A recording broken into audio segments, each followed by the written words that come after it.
Hello, everyone, and welcome to the Journey of an Awakening Spirit. This is Kathleen Flanagan, your host, and we are streaming on the Bold Brave TV network. The purpose of the show is to help you realize that you are not alone. You are in control of your life. It does not matter what your lot in life is or where you came from. We have all felt pain, suffering, hurt, abandonment, loneliness, hopelessness, etc. This show helps you to take those dark moments and turn them around to create a whole new you. We were taught to be a certain way, to act a certain way, and to conform to society. Being socialized is not bad, but it can put constraints on us. The guests I bring on the show are telling you their story of where they were and where they are going and what obstacles that they have overcome. They are sharing the tools they use to recreate themselves and their life. Some of the guests are still in their process, beginning a new process, comfortable in their process, or even reinventing themselves. They are giving you the tools that they use to gain insight into themselves to take control of their life and become the person that they are today. On podcast.kathleenmflanagan.com is a list of the guests that I have had on the show with their contact information. I am aware that you may resonate with one or several of them. My desire is that this becomes a community where you have access to the people you wish to align with and to utilize the tools that they have, as well as the tools being utilized on kathleenmflanagan.com. I am a certified coach who can help you reach your dreams. I help you learn how to rely on and believe in your unlimited potential and power. I already know that you've had experience flashes of intuitive knowledge and big thinking that has you wondering, just how far could I fly, if only? I'm here to help you stir up that innate knowing and self-trust already deep instilled in your soul. I help you to forge forward when the old you would rather give up and turn back.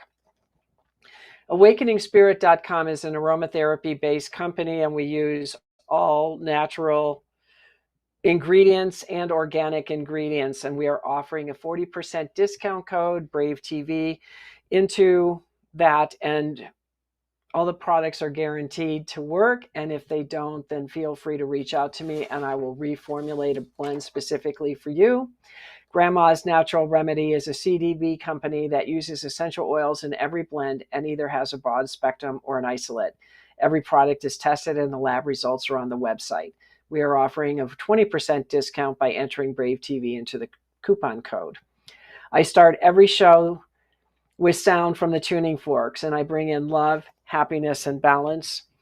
This sets the tone for both myself and my guests. Let's begin.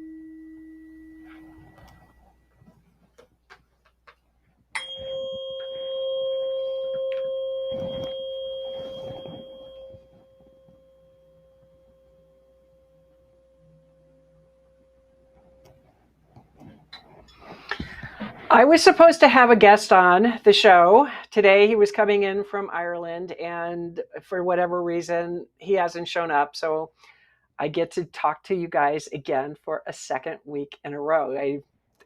Whatever the reason is, I don't know. And I'm really totally okay with it because there's been a lot of changes in my life. And if you listened to me last week, I was telling you where I was last week at this time, and now there's like this whole new set of information that's come in. So as most of you know, that I'm really working on developing my coaching business, and I'm really working on dialing in my messaging.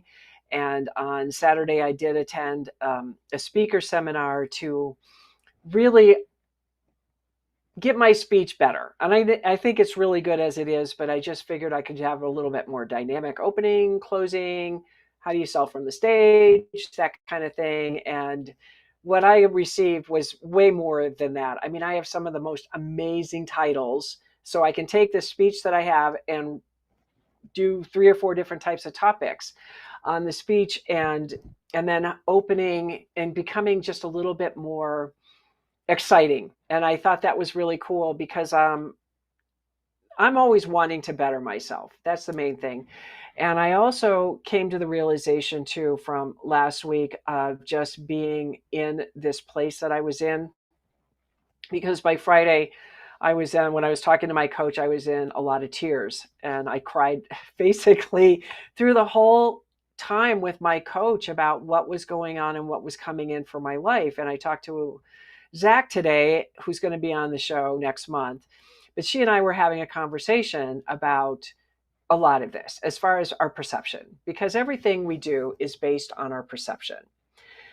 And so I was looking at the people were invalidating me, thinking they were better because they had a college education. They were thinking, they don't want to hear what I have to say. And these are all old paradigms.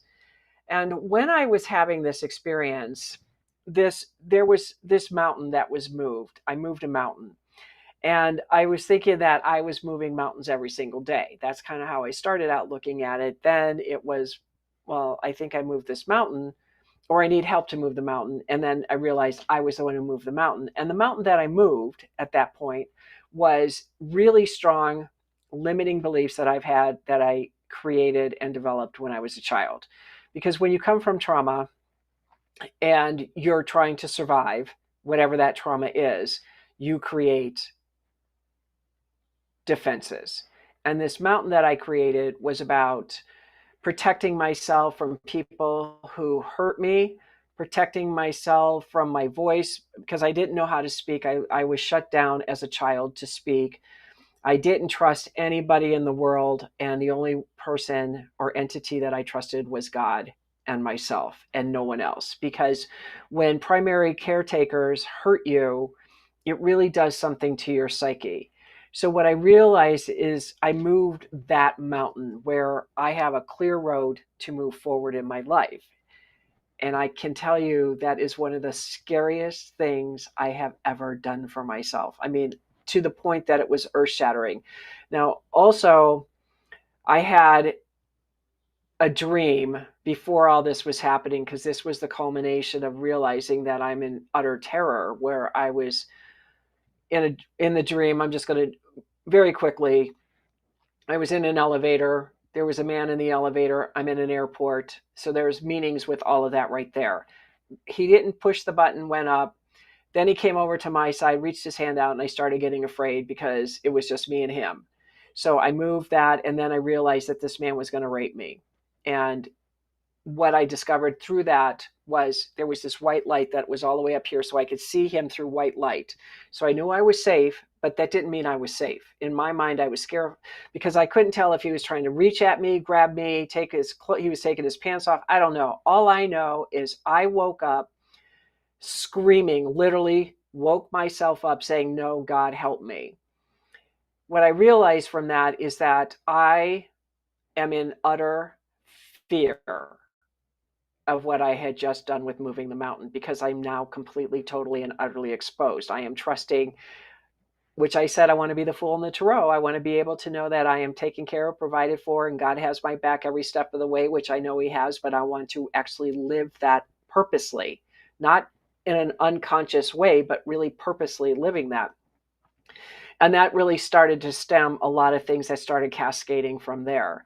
With that realization, when I talked to my coach about it, he was like, well, maybe this is about helping you to become more compassionate and helping those people that are in there that think that they have a handle. And this is just a little bit more about you developing compassion, because I am an empath and I am compassionate.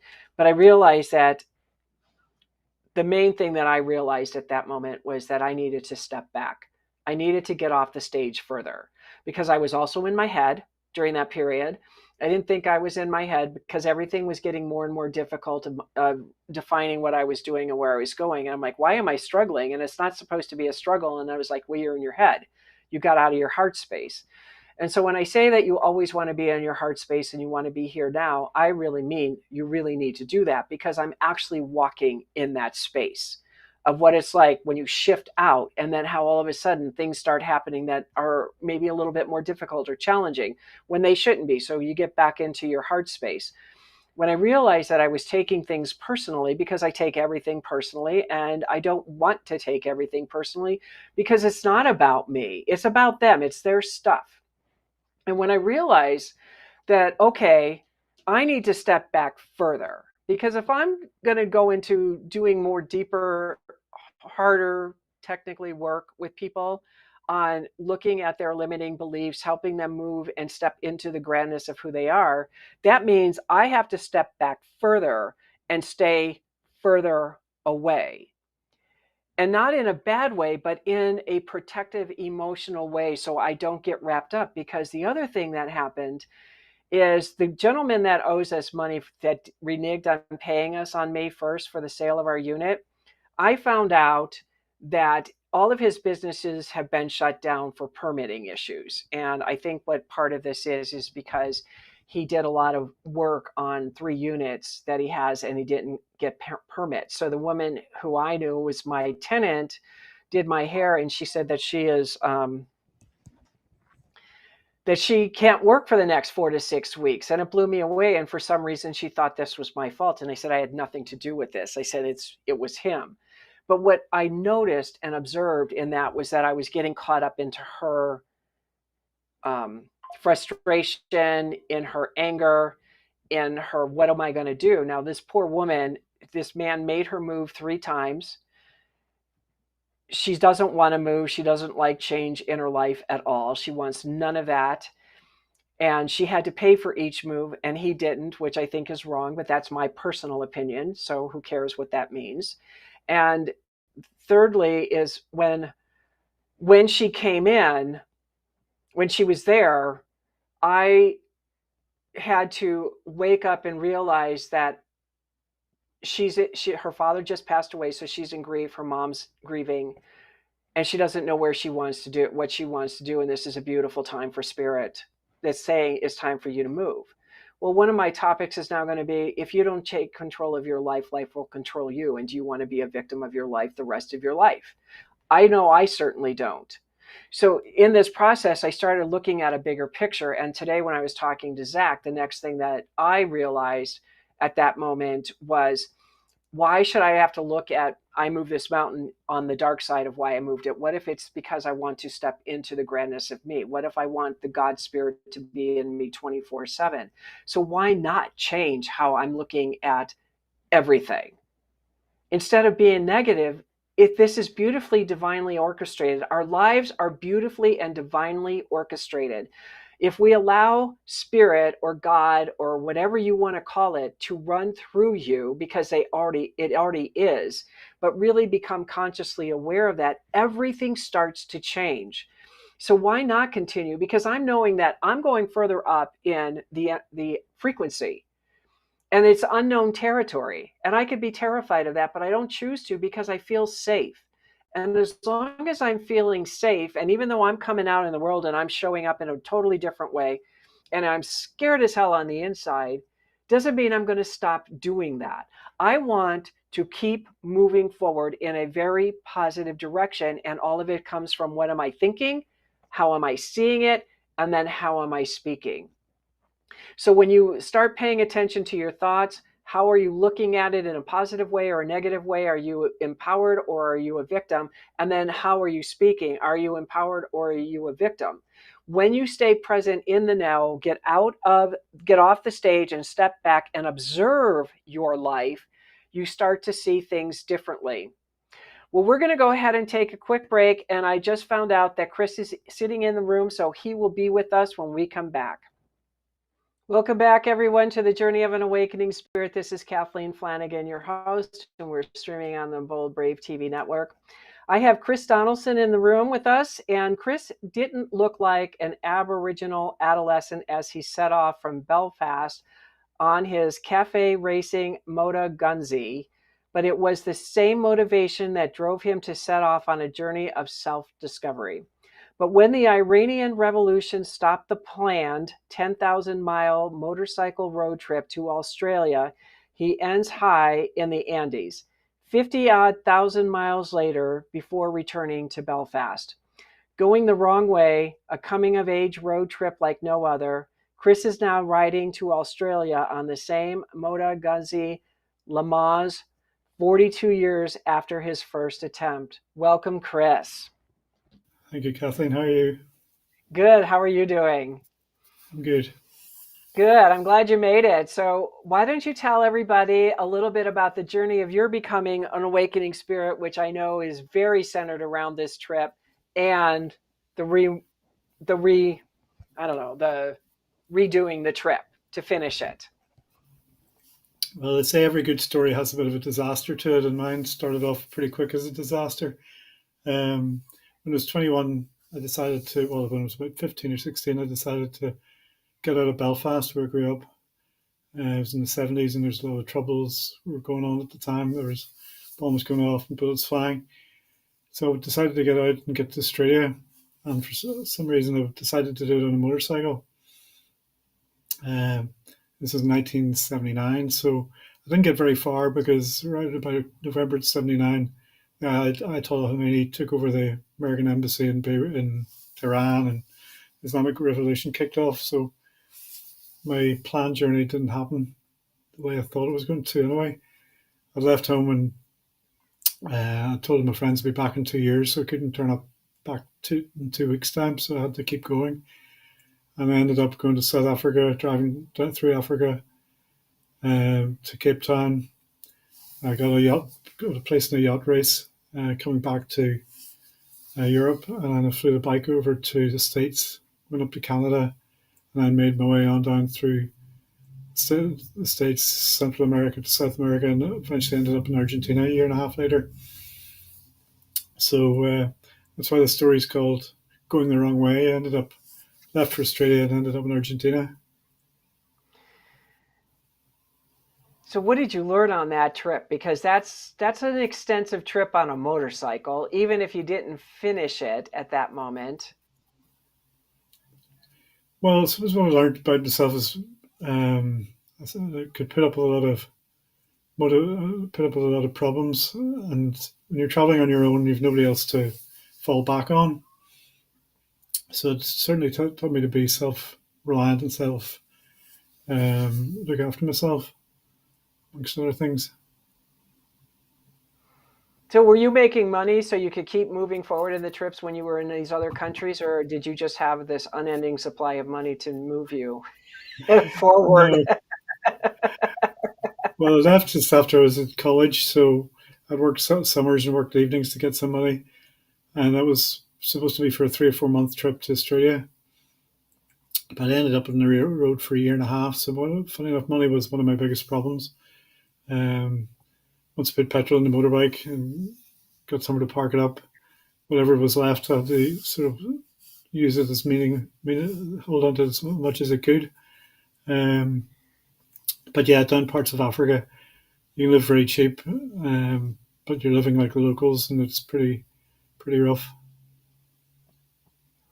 So, when you got done with your trip, how did that alter your life to where you are today? Well, I got home in '81. Um, I was broke. I'd got hepatitis, and the motorbike was in bits.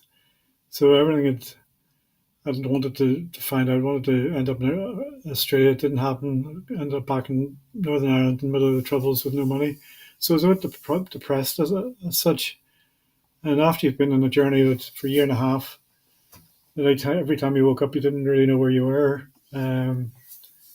There was a bit of a challenge every day in certain places like Africa, South America. It was quite traumatic in a way to get my head around living back in Belfast, living back in a normal civilized country, well, semi-civilized.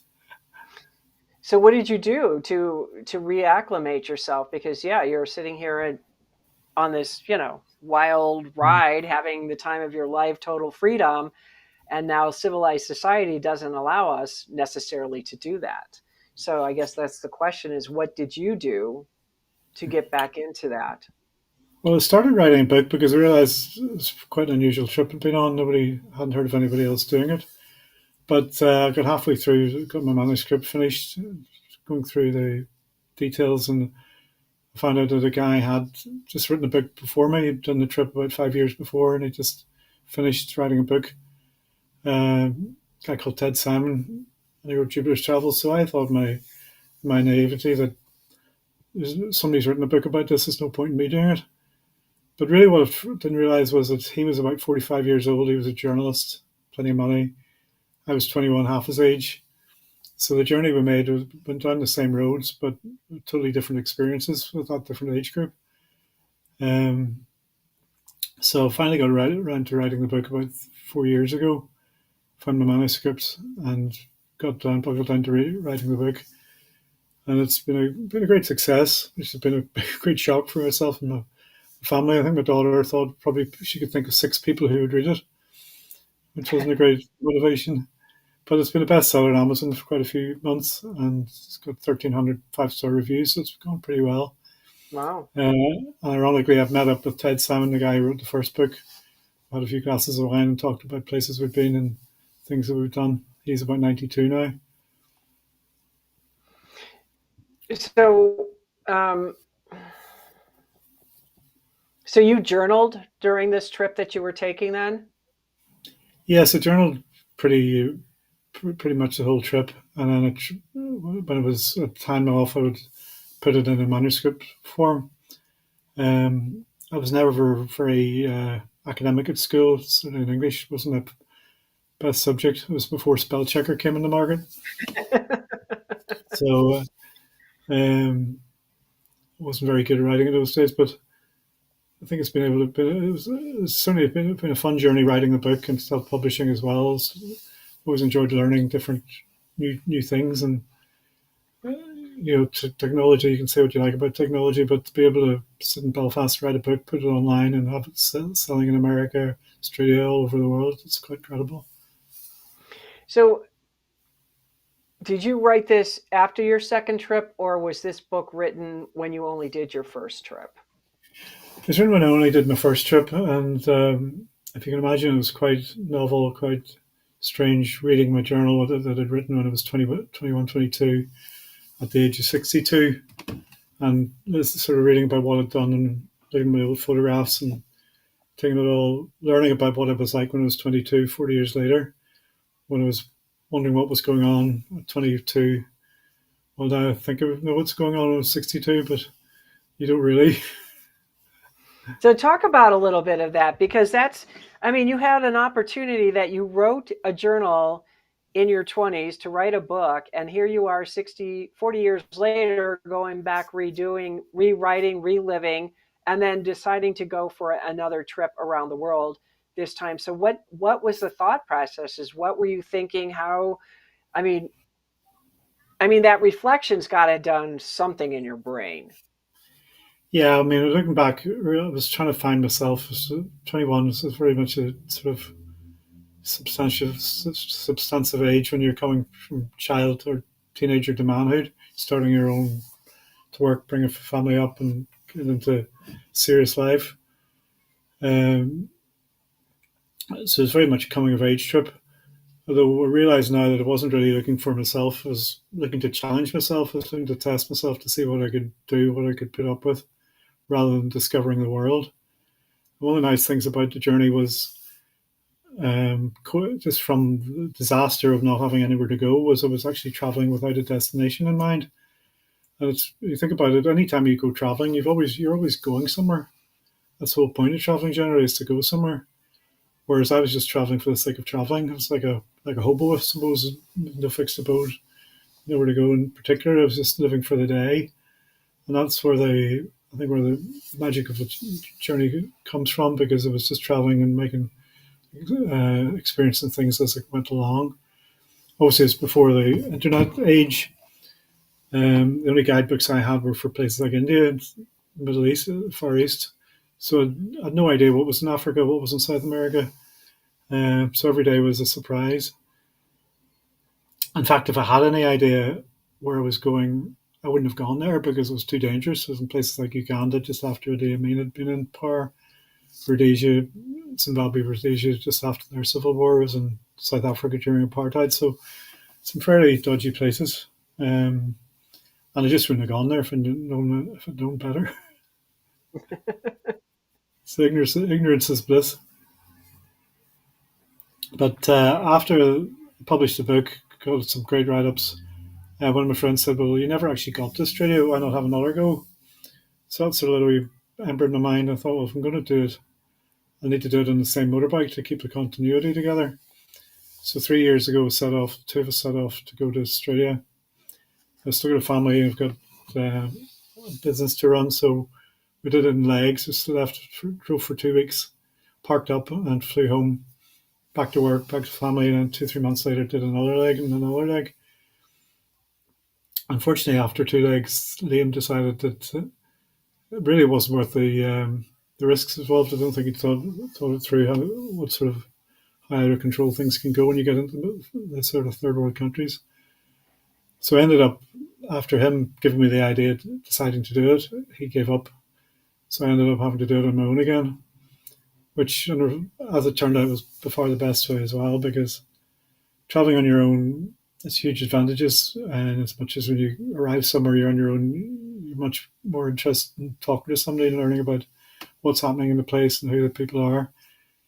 As well as that, people are more inclined to talk to you if you're with a couple of other people, for instance. You've got your own little community there. People aren't going to come over and talk to you in a bar, in a restaurant, or roadside. Whereas you're on your own, people are less scared to say, what's this guy? Who's he doing? And really, you get nothing but friendship when you travel around the world. People want to take you into their homes and look after you and help you and so on. So it's a great way of traveling. Well, I have some questions or I want to elaborate a little bit more, but we're going to go ahead and take a quick commercial break. Welcome back, everyone, to the Journey of an Awakening Spirit. This is Kathleen Flanagan, your host, and we're streaming on the Bold Brave TV network. And we have Chris Donaldson in the room with us today. And he just shared that he went and did his second trip going through Australia, and his friend left him, didn't want to continue on, but he ventured forth. Chris, now I interviewed a woman who did the El Camino after her husband had passed away, and she talked about very similar things that you talked about, with just the people she met along the way, the openness that she received, just the camaraderie, understanding the culture a little bit better and some of their traditions. And you talked about that as well.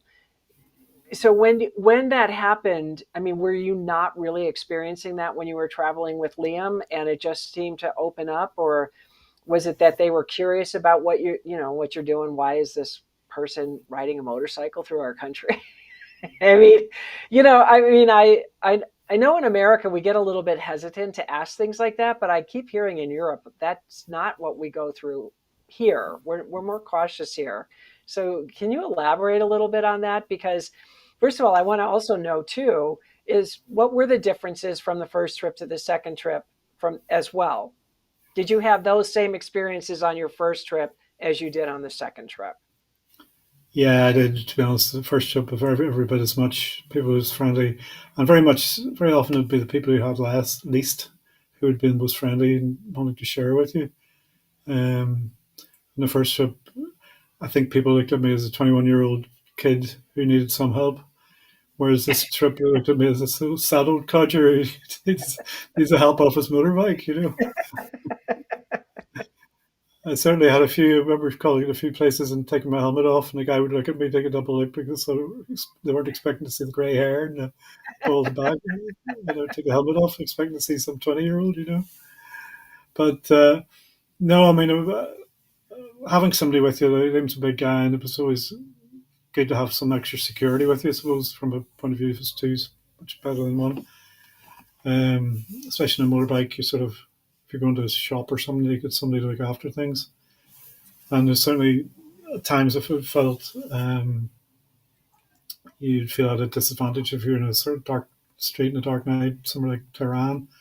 But places like Iran were some of the most friendliest people I met along the way. A couple of times going to petrol stations, and you couldn't use your credit card because of sanctions. If you didn't have some of the petrol stations, you could only use Iranian credit cards. So I'd say to the guy in front of me, could you give them $20. Can you fill my tank up? If I give you the cash, and a couple of times they filled my tank up and said, no, we won't take any money. I want you to go off and enjoy our countryside and have a good time. It's not everywhere that people would do that. In fact, That's nice. petrol was only about 10 cents a litre, probably helped as well, but not to take that away from them. But no, I mean, traveling down Europe with Liam and over to Israel, it's much more comfortable with somebody else. But it does puts other people off approaching you. But you've got your two of you as a self-contained unit. You'd stop, go for some date yourself, go for a drink on your own. You wouldn't be bothering about talking to other people. So it's probably more, from my own point of view, it makes you, if you've been traveling on a motorbike all day, you want to go somewhere, have a drink, and relax and talk to somebody, and learn about the culture, learn about where you are, that sort of thing. Also helps. It's definitely advantages traveling on your own. You were asking, I think, about comparing the two trips. And this trip certainly is. I'm 60, I'm 65, 66 now, so I'm officially an old age pensioner in the UK. But I've seen a lot of friends retiring, and especially when men retire, that maybe men focus a lot on their work traditionally, and they very often put so much of their time into work they forget about hobbies and having something else to do. So whenever they retire, they've lost this sense of identity, as well as what their interest was, which is working or driving a business or running a company. So I wanted to show that when you hit this age, you don't have to do nothing. You don't have to just sit in the garden, cutting the lawn or playing golf twice a week. You can actually do things that you used to do in your 20s, albeit a bit slower and maybe take a bit more time at it. But a couple of years ago, I started getting an indication of Parkinson's disease, which has affected me slightly, not as much as it could do, but I think it's important as well to keep pushing yourself and keep driving yourself forward, because your brain's a bit like a muscle. If you don't use it, you will lose it. So by keeping yourself interested in riding motorbike across the world might seem a bit extreme to some, but it just shows what you can do if you want to keep putting your mind to it. How did your wife feel about you wanting to take this trip again? Well, we had a few deep conversations about it, but she's very understanding. So that's not, believe it or not, it's not the craziest thing I've got her to do. We lived in a yacht in Dubai for 8 years. So she wasn't surprised, which is very good. Well, at least you met a woman that can take you on when you want to do crazy things, because Yeah, sometimes that's really hard for women to do, is take on. You want to do what? Really? yeah. At your age? Are you crazy? What are you thinking?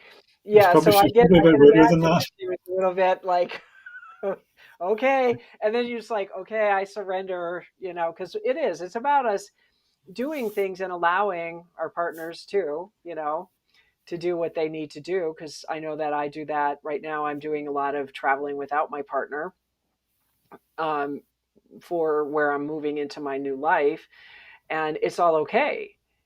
I mean, Mhm. it's like, just do it, because it's like, I want you to do this, and it's very supportive, and it's really a wonderful feeling to have a supportive partner when you get like these crazy notions. Yeah. No, You I mean, I know, couldn't have done it without her support. I mean, it's amazing. One of the biggest differences this year, this trip, was when I was traveling in the 70s and 80s. I remember stopping in Cairo to make a phone call home to my mother. I had to book it the day before. I got 5 minutes. It cost about £5. It's probably about yeah, $50 now. yeah, I was spent the whole day just trying to get through. Whereas you're traveling through Pakistan, Iran, places like that, you just dial up WhatsApp and you're speaking to anybody you want. Speaking to your wife every day, see how things are going. Also able to take out the laptop and still continue doing my work when I was in the middle of a Kathmandu or something like that. yeah. So, it's pretty amazing. But yeah, it's good to have a good support network behind you to be able to do the things you want to do. Has your wife ever shown any interest in wanting to go to some of the countries that you went to by the tales that you have told, or she just happy where she's at? And no, she's whenever we met, one of her I took her on the motorbike on her first date, I think. And then about a year later, she was living in Barcelona. I took a motorcycle trip to St. Petersburg and Moscow, and then Moscow. She flew out to join me in St. Petersburg. We rode to Moscow, and then back Oh, through Russia, back to Europe that way. So she's always had an adventurous spirit herself. oh, well, that's great. I bet that was fun to do that with her. Yeah, it was good. I mean, it's amazing. Russia's an amazing place to see, and unfortunately, it's not the sort of thing you can do nowadays. Yeah, Goodness, we can do that I don't one. know if I would have even thought to do something like that in Russia. But yeah, I mean, I admit I lived a sheltered life. I've only been to Egypt and Mexico. Those are the only two countries I've been to. I am going. I'm going to plan on going to Puerto Rico, and I've got Guatemala on my list this year to do as well, and we'll see where else I choose to go. But I've always wanted to travel. My thing is always, well, what's the food going to be like, and then feeling, I don't know, not so secure. And I think that's just my own limitation because when I went to Egypt, I went with my mother and it was such a fabulous trip. I mean, I had no idea because, I mean, she was going with groups, and she said that's where you start is, not doing what you did. Um, I don't think I could do what you did, but just go with, and just go back because so many people I've talked to that traveled overseas said, yeah, we started out in a group. And then when the countries that we liked, we went back on our own separately, Yeah. and everybody talked about how wonderful the people were, how inviting they were, how they opened their homes to them and things like that. And and being in Egypt was such an interesting experience of seeing the old with the new. Mhm. And and just like it didn't make sense to me, and yet thinking that it's a poor country, and it really isn't as poor as it's not poor. It's a desert, Mhm. you know Well, it's so one of these countries. There's a lot of poor people, a lot of rich. There's a lot of rich people, but an awful lot more poor people there. Uh, yeah, there definitely is that. And big time. but I think that's such a gift. I know that you're from Ireland, and it's easier to travel Europe when you're in Europe. Just like it's easier to travel the states when I'm in the states, right? Because Uh, I've seen almost all of our states, not all of them yet. That's another thing on my bucket list is to finish looking at the state, my country, because it's pretty amazing. And someday I'm going to get up to Canada. I have a lot of Canadian friends, so I want to get up there one of these days too. But I think traveling really broadens our perspective. And I had a sister who traveled Europe before she died. She traveled Europe, and she was 21 when she passed, and we had to bring her back from Germany because she was in Greece and was kicked out and ended up in Germany, and she caught a parasite and it ate her insides, basically is what happened. And when and she, I mean, it was the stories that she would tell in her journals because we were all got to read her journals and the mhm. stories of what she went on through and the people that she met. I mean, the photos that she had was she was always with somebody, and she was always happy and she was having a good time. And there was like that element of jealousy of, God, I wish I could have done that. And and the only people at her funeral were us, was her immediate family. But if anybody else knew in Europe, I'm sure that church would have been filled to the brim with the amount of people that she met. So I commend you for having the bravery to do that, because if I could have done it, I would have, because I think it would be such a cool adventure to do. And I'm not brave enough that way yet. At this age, I'm still not that brave yet. I don't know if bravery or stupidity is the sort of the word you would use. It's some pretty dumb things.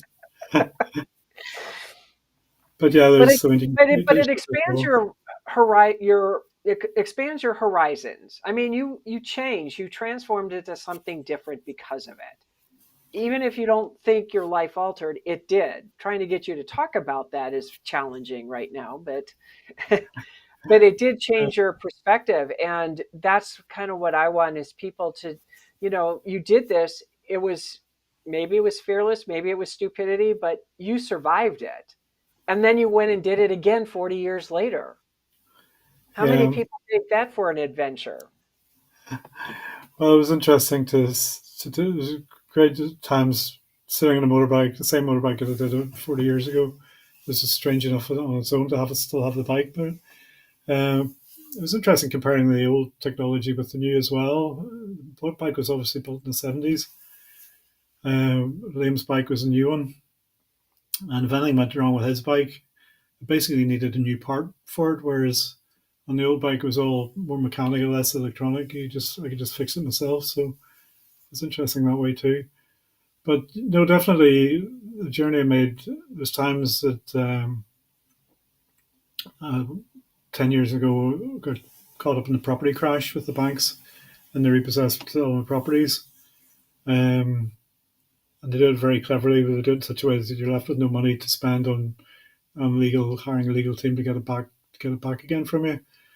So I ended up self litigating against the banks. And I remember one stage sitting in the courtroom on my own, speaking to the judge as he was about to decide what to do to take my property off me.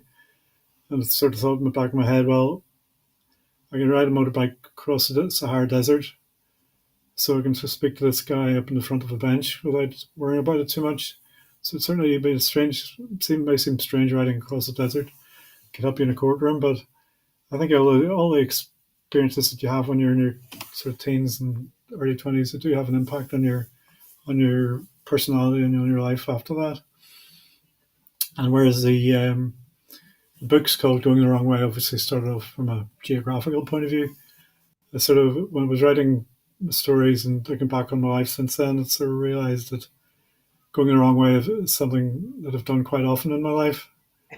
Uh, I I think think that we all think that at times. people talk about the road less traveled being the right one, but certainly um, going a different direction, the lesser trod track is a lot to be said for it. I think especially kids these days, everybody's become so health and safety conscious Hmm. that you shouldn't do this, you shouldn't do that, and you're growing up, your parents are telling you what to do, then your teachers, then your work. There's always somebody telling you what to do, but somebody looking after you if you do the wrong thing. I think it's good to get away on your own and challenge yourself and just to see what you can do yourself without anybody else's input. I think we were fortunate in our generation that we were able to do that because we did. Our imagines went. I mean, we had creative imaginations. I mean, in the summertime, we leave at 8 o'clock and come home at 8 o'clock to go to bed. I mean, we were gone all day. Our mothers never worried about us because we were always at somebody's house and all the neighbors knew each other and they always knew where the kids were.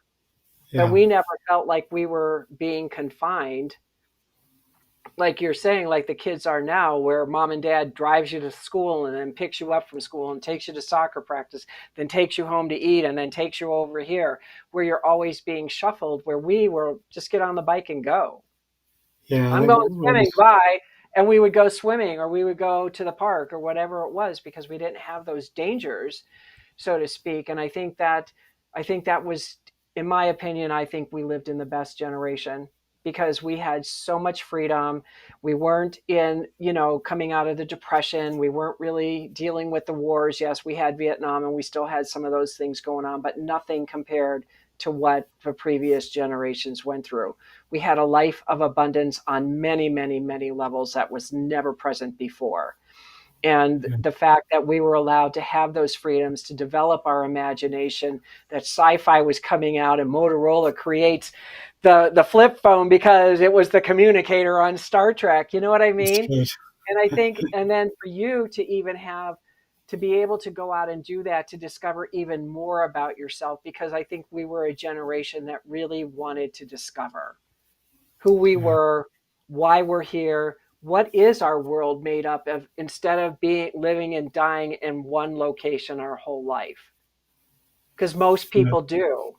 And because of this, I've lived in many states, I've traveled most of the United States. I'm going to start doing some more traveling overseas.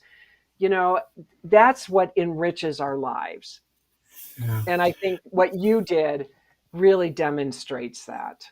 And I think we've talked earlier about how technologies help me in being able to make things easier. But I think for kids these days, having mobile phones and Facebook and internet and Instagram has people haven't realized just how insidious and just time wasting and ruining kids' lives it is, because the kids spend their whole life on the computer when they should be out doing things, rather they spend their whole life watching people do things instead of actually going out and doing them Right. themselves. Um, I think in years to come, it will be people will realize what desperate sort of effect this has had on children and teenagers and even 20-year-olds now. They just sit in the house all day, don't get off the computer.